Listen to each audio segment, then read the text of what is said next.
This is a wonderful time to talk about corn seal. So what do we use corn seal for? So of course, corn seal actually came from the actual corn plant. All the way down to the very end there. So my parents actually grow this whole shred of like corn, and I told them this year if they growing their corn, make sure that they save me the actual silk.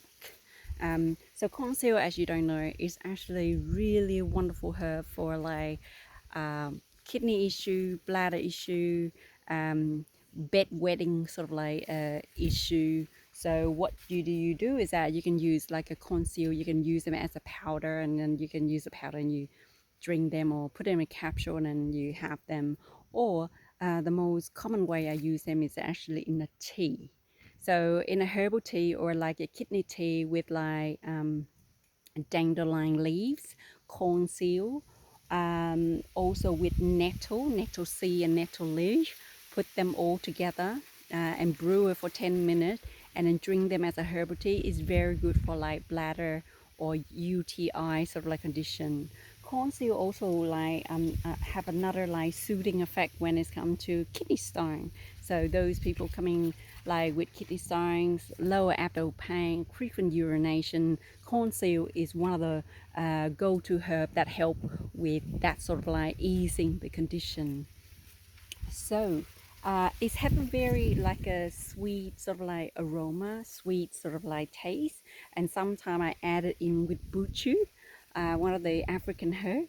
It actually smell and tastes really sweet. So when you smell corn seal and also like buchu together, it's making your bladder wanna release. It's like it's only the smell of the herb that make you feel like you wanna wee. Well, make me run away because I'm quite sensitive. So anyway, yeah, that's another story. But like I said, corn seal is very easy to use, and you know it's best to grow them organically. So don't spray them or anything like that. These are actually Vietnamese corn, so or maize. So it's a white, creamy sort of like corn and very how do I say, creamy and sticky sort of like texture. So we normally steam them up with coconut milk, and then what we do is that we use them like a sweet sort of like corn pudding. So yeah, it's really wonderful to taste. Or we normally grill them or boil them. I think grill is probably one of the nice way of eating them too. So it's have a wonderful flavor, a wonderful texture. Not like the Australian corn or one of those yellow color or yellow and white corn or red or black corn. So this is like white May corn. So it's really yummy. So this year I'm gonna collect a few seal corn and then use them as a herbal medicine, and then I'll see what I can do with it. Or if you like to try them, might as well grow your own and collect your own silk, sort of like corn. Yeah, corn silk, silk corn, whichever. It smells wonderful. Okay. You know, like during this time, because it's just flowering, so what I do is that I pollinate them sometime. So what I do is that I put a paper bag over the flower to collect the pollen, and then in the afternoon I put the flower on top of the silk, you know, like here. So I make sure that all the pollen touching the silk, sort of like covering the whole silk. So that's how I germinate and make corn with lots and lot of corn seed in it.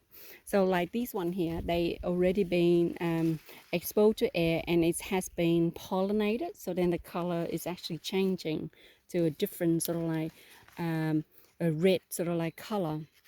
So yeah, if you want a lot of corn on a corn sort of like vegetable, fruit, whatever, you need to pollinate it manually.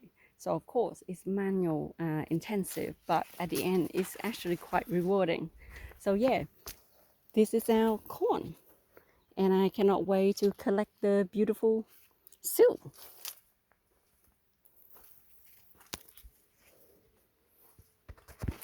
See you next time.